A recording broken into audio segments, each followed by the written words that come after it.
Gopu cake খাচ্ছে, পনির তরকারি খাবে। হ্যালো বন্ধুরা, welcome to my new blog. আজকে আমি তোমাদের সাথে শেয়ার করব, কালকে আমাদের বাড়িতে গপুর জন্মদিন পালন হয়েছে। কারণ এই দিনেই ও আগের বছর আমাদের বাড়িতে এসেছিল, তাই আমরা ছোট্ট করে একটি আয়োজন করেছিলাম।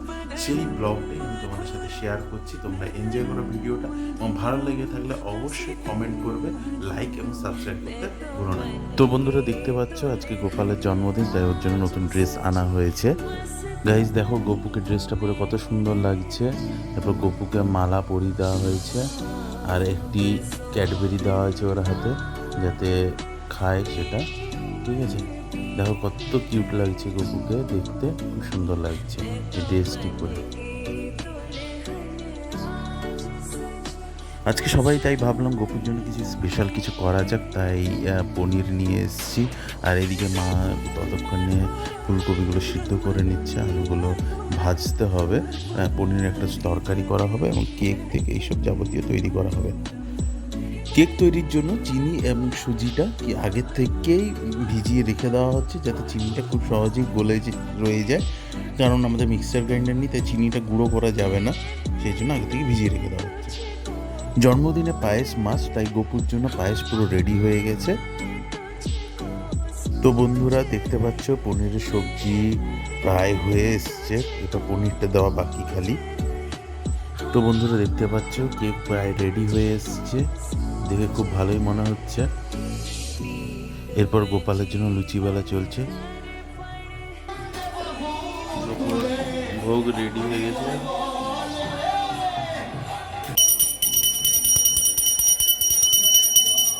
গোপালের আরতি হচ্ছে, বন্ধুরা সবাই দেখো।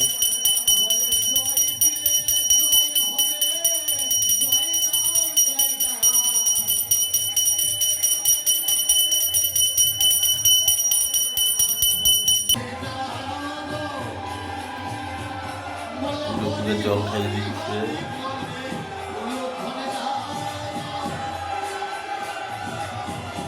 গপুর জন্মদিন যেহেতু, পায়েস আগে খাবে।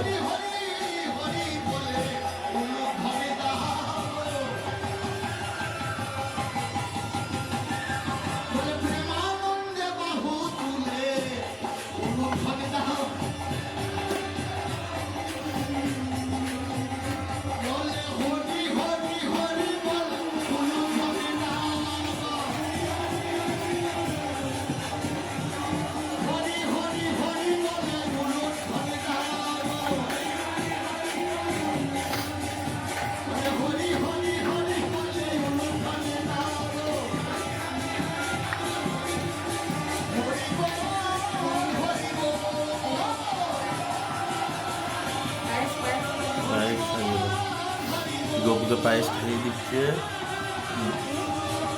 পায়েস খাচ্ছে।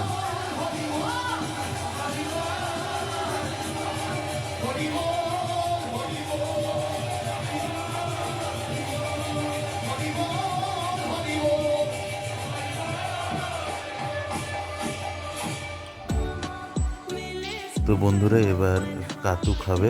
কাতু এই যে পায়েস খাচ্ছে, এবার কেক মিষ্টি সব খাবে, কাতুও সব খেয়ে নিল। সো গাইস, তোমাদের কেমন লাগলো আমার গোপালের জন্মদিন পালনের ভিডিও? আমাকে অবশ্যই কমেন্ট করে জানাবে, এবং চ্যানেলটি লাইক এবং সাবস্ক্রাইব করতে ভুলবে না। বাই।